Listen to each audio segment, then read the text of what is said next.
स्वागत है दोस्तों आप सभी का आपके अपने चैनल एनवी डिजिटल पे। मैं निकुल वाघेला आज जो रिएक्शन वीडियो लेके आया हूँ, वैसे कंपैरिजन बनता तो नहीं है, लेकिन यूट्यूब पे इसके काफ़ी सारे वीडियो घूम रहे हैं तो मैं भी एक रिएक्शन वीडियो इसके ऊपर बना रहा हूँ।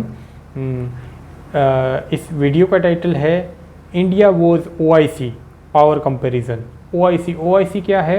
ऑर्गेनाइजेशन ऑफ इस्लामिक कॉरपोरेशन, मतलब इस्लामिक देशों ने मिलके एक जो अपना ऑर्गेनाइजेशन बनाया है, उसमें 57 या 58 कंट्री हैं टोटल।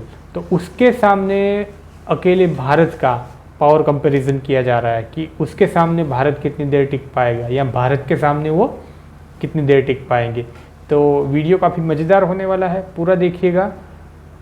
तो बिना टाइम वेस्ट किए वीडियो को करते हैं स्टार्ट। दोस्तों, ऑर्गेनाइजेशन ऑफ इस्लामिक कोऑपरेशन दुनिया में यूनाइटेड नेशंस के बाद दूसरा सबसे बड़ा इंटर गवर्नमेंटल ऑर्गेनाइजेशन है, जिसकी स्थापना का मुख्य कारण रहा 1969 में एक ऑस्ट्रेलियन व्यक्ति द्वारा जेरूशलम की अल अक्सा मस्जिद में आगजनी फैलाना, जिसके बाद इजराइल और अरब देशों के बीच बहुत ही ज्यादा दुश्मनी देखने को मिली थी। इसके बाद से ही दुनिया में मुसलमानों और उनके धर्म के साथ इस तरह की छेड़छाड़ ना हो, इसके लिए सभी मुस्लिम मेजॉरिटी देशों ने मिलकर एक दूसरे के भाईचारे के दम पर शांति, सुरक्षा और विकास को बढ़ावा देने के लिए इस संगठन का निर्माण किया था।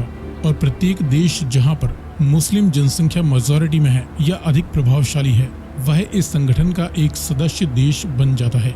हालांकि भारत, जहां पर दुनिया की दूसरी सबसे बड़ी मुस्लिम आबादी रहती है और दुनिया की करीबन हर 10 में से 1 मुस्लिम भारत में पाया जाता है, इसके बावजूद भारत इसका सदस्य नहीं है, क्योंकि 1969 में जब भारत को इसमें शामिल होने का न्योता दिया गया था, तब पाकिस्तान ने इसका विरोध कर इसे रुकवा दिया था, क्योंकि पाकिस्तान का कहना ये था कि OIC के नियम के अनुसार इस संगठन को ज्वाइन करने वाले किसी भी देश का दूसरे मुस्लिम देश के साथ पहले से कोई विवाद नहीं होना चाहिए।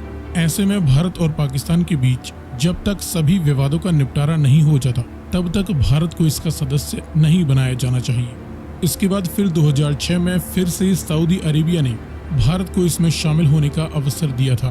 तब भारत ने इसे यह कहकर ठुकरा दिया था कि भारत एक सेक्युलर देश है और किसी धर्म के आधार पर बनाए गए संगठन का हिस्सा नहीं बनना चाहता। वहीं 2018 में फिर एक बार बांग्लादेश ने भारत को इसका ऑब्जर्वर देश बनाने की बात की थी, तब पाकिस्तान ने फिर से इसका विरोध किया था। फिर भी 2019 में UAE ने अबू धाबी में OIC के विदेश मंत्रियों की बैठक में भारतीय विदेश मंत्री सुषमा स्वराज को गेस्ट ऑफ ऑनर के रूप में इनवाइट जरूर किया था। अब यूं तो OIC को सबसे ज्यादा कंट्रोल करने वाले देशों में सऊदी अरेबिया और UAE जैसे देशों ने भारत को इसका सदस्य बनाने की पूरी कोशिश की थी, लेकिन क्योंकि पाकिस्तान, जो कि एकमात्र न्यूक्लियर पावर मुस्लिम देश है, और तुर्की का भी OIC में काफी बड़ा प्रभाव रहता है, और इनके हस्तक्षेप के चलते मुस्लिमों के कल्याण के लिए बने इस सबसे बड़े संगठन में मुस्लिमों की दूसरी सबसे बड़ी आबादी वाले देश को ही जगह नहीं दी जा रही है। फिलहाल चीन और म्यांमार में मुस्लिमों की दुर्दशा पर आंख मूंदे बैठे OIC का भारत के प्रति काफी कड़ा रवैया है। हालांकि इस संगठन के कई देशों से भारत के आपसी संबंध तो मित्रतापूर्ण हैं, लेकिन संगठन के स्तर पर भारत में मुस्लिमों की दशा और कश्मीर की दुर्दशा को लेकर OIC द्वारा कई बार भारत की कठोर निंदा की जाती है, जिसका कि भारत विरोध भी करता है और OIC को किसी एक देश की भारत के प्रति नफरत के प्रभाव में आने से दूर रहने की सलाह भी देता है। तो दोस्तों, दुनिया के दूसरे सबसे बड़े धार्मिक संगठन के सामने दुनिया का सबसे बड़ा लोकतांत्रिक देश कितने पानी में है, ये जानने के लिए आइए करते हैं कुछ बेसिक फैक्ट्स और मिलिट्री फैक्ट्स के आधार पर OIC और भारत के बीच एक पावर कंपैरिजन। लेकिन वीडियो में आगे बढ़ने से पहले आपके लिए एक सवाल। हाल ही में OIC का 15वां समिट किस देश में आयोजित किया गया था, पाकिस्तान या सऊदी अरेबिया? अगर आपको इसका जवाब मालूम है तो कमेंट में लिखकर बताएं। साथ ही जानकारी पसंद आए तो वीडियो को लाइक एंड शेयर करते हुए चैनल को सब्सक्राइब करना ना भूलें। अब चलिए शुरू करते हैं। शुरुआत करें बेसिक फैक्ट से। तो भारत जहां पूरी दुनिया का 7वां सबसे बड़ा देश है और 2.4% ग्लोबल लैंड एरिया कवर करता है, तो वहीं OIC के सभी देश मिलकर दुनिया का 21.3% एरिया कवर करते हैं। दुनिया की टोटल पॉपुलेशन 800 करोड़ के लगभग होने वाली है। इसमें भारत की वर्तमान जनसंख्या, जो कि अभी अपडेट नहीं की गई है, ये भी करीबन 138 से 140 करोड़ तक पहुंच चुकी है। ओआईसी के सभी देशों की कंबाइंड पॉपुलेशन 200 करोड़ के आसपास है। विश्व की कुल जनसंख्या में से करीबन 17.5% जनसंख्या अकेले भारत में निवास करती है, तो वहीं दुनिया की करीबन 25% आबादी ओआईसी देशों में निवास करती है। भारत की नॉमिनल जीडीपी 3.5 ट्रिलियन डॉलर से ज्यादा की हो चुकी है। ओआईसी के सभी देशों की कंबाइंड जीडीपी 11 ट्रिलियन डॉलर के करीब है। इसके बाद देखें air power and military facts. तो भारत में जहां एक्टिव और रिजर्व दोनों ही प्रकार के टोटल मिलिट्री पर्सनल की 26 लाख से ज्यादा यूनिट्स हैं और करीबन इतने ही पैरा मिलिट्री फोर्सेस भी हैं, तो वहीं ओआईसी के सभी देशों के पास टोटल 1 करोड़ से ज्यादा मिलिट्री पर्सनल हैं। मिलिट्री के लिए इस्तेमाल किए जाने वाले सभी प्रकार के एयरक्राफ्ट्स की 2200 से ज्यादा यूनिट्स भारत के पास हैं। तो ओआईसी के सभी 57 देशों के पास 11,500 से ज्यादा टोटल मिलिट्री एयरक्राफ्ट्स हैं। इनमें केवल फाइटर्स और इंटरसेप्टर्स जैसी मल्टी रोल एयरक्राफ्ट्स की 550 से ज्यादा यूनिट्स भारत के पास हैं। ओआईसी के सभी देशों के पास 3200 से ज्यादा मल्टी रोल जेट्स हैं। डेडिकेटेड ग्राउंड अटैक एयरक्राफ्ट्स की 130 यूनिट्स भारत के पास हैं। ओआईसी देशों के पास 900 से ज्यादा ग्राउंड अटैक एयरक्राफ्ट्स हैं। इसमें केवल कॉम्बैट हेलीकॉप्टर्स की बात करें तो भारत के पास महज 37 अटैक हेलीकॉप्टर्स बताए जाते हैं।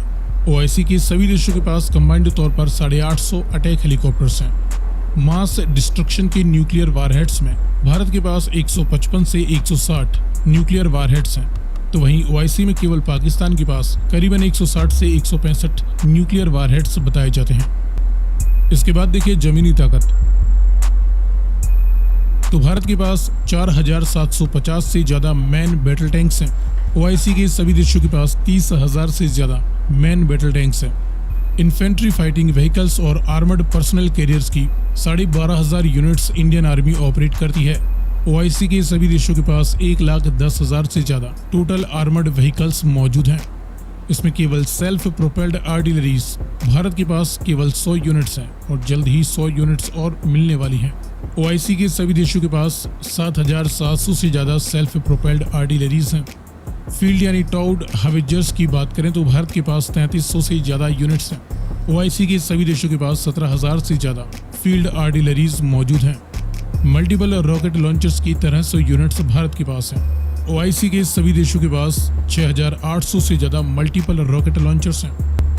अब देखिए समुद्री ताकत। तो भारत के पास 2 बड़े एयरक्राफ्ट कैरियर्स इस समय मौजूद हैं। ओआईसी के सभी देशों के पास केवल 3 एयरक्राफ्ट कैरियर्स हैं। डिस्ट्रॉयर शिप्स में भारत के पास 10 बड़े डिस्ट्रॉयर शिप्स हैं। ओआईसी के सभी देशों में केवल 5 डिस्ट्रॉयर शिप्स मौजूद हैं। फ्रिगेट्स की जहां वर्तमान में 12 active units Indian navy operate करती है, तो ओआईसी के पास करीबन 100 फ्रिगेट्स हैं। वहीं भारत के पास अभय क्लास की अपनी 2 कॉर्वेट्स रिटायर होने के बाद अब केवल 21 कॉर्वेट्स एक्टिव हैं, तो ओआईसी के सभी देशों के पास 110 कॉर्वेट्स बताई जाती हैं। सबमरीन्स में भारतीय नेवी के पास 17 सबमरीन्स एक्टिव कंडीशन में हैं। ओआईसी के सभी देशों के पास 95 सबमरीन्स हैं। सो फ्रेंड्स, यहाँ पर हमने देखा भारत और ओआईसी के बीच कुछ बेसिक और मिलिट्री फैक्ट्स के आधार पर एक कंपैरिजन जानकारी। तो ये वीडियो होती है यहीं पे ख़त्म। वैसे तो ये कंपैरिजन बनता नहीं है, लेकिन फिर भी चलो, अगर किसी ने वीडियो बना दिया है तो देख लेते हैं और हम भी इस पे रिएक्शन दे देते हैं। इस वीडियो का ओरिजिनल लिंक आपको वीडियो के डिस्क्रिप्शन में मिल जाएगा, वीडियो ज़रूर देखिएगा आप। और बात करते हैं कंपैरिजन की। एक तरफ आप 57 टू 58 देश लड़ा रहे हैं और एक तरफ से जो है इंडिया अकेला। अगर आप सोचोगे कि हमारा जो है ओआईसी मिलके जो है इंडिया को हरा देगा, हम सारे जो है इस्लामिक देश मिलके जो है इंडिया को हरा देंगे, तो ये गलत बात है। ऐसा होगा नहीं। अगर आज की बात कर रहा हूँ, अगर एक भी देश, कोई भी देश है, एक भी देश या इंडिया किसी पे अटैक करता है, इंडिया पे कोई अटैक करता है, तो ये युद्ध कोई अकेले 2 देश आपस में नहीं लड़ेंगे। अगर इंडिया के ऊपर कोई भी अटैक करता है तो सबसे पहले रसिया आएगा, फिर इजराइल आएगा।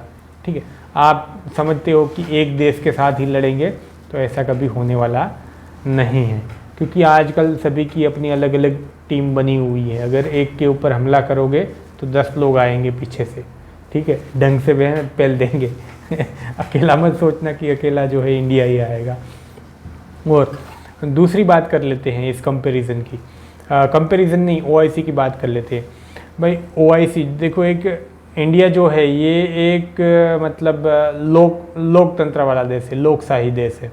तो ये देश जो है जाति के नाम से बने हुए कोई भी ऑर्गेनाइजेशन के साथ कभी नहीं मिलेगा, क्योंकि ये इंडिया के संविधान में ही नहीं है कि किसी की जाति के नाम पे बने हुए या कोई धर्म के नाम पे बटे हुए देश के साथ ये जाके मिले। तो इसीलिए शायद जो है इंडिया नहीं मिलता है इस ऑर्गेनाइजेशन पे। हाँ, सुषमा स्वराज को गेस्ट के तौर पे बुलाया था तो वो आए थे वहाँ, वो एक अलग बात है, उसमें जा सकते हैं। और बाकी आपको ये कैसी लगी कंपैरिजन, आप मुझे ज़रूर कमेंट सेक्शन में बताइए। तो चलिए वीडियो को यहीं पे करते हैं ख़त्म। Thank you.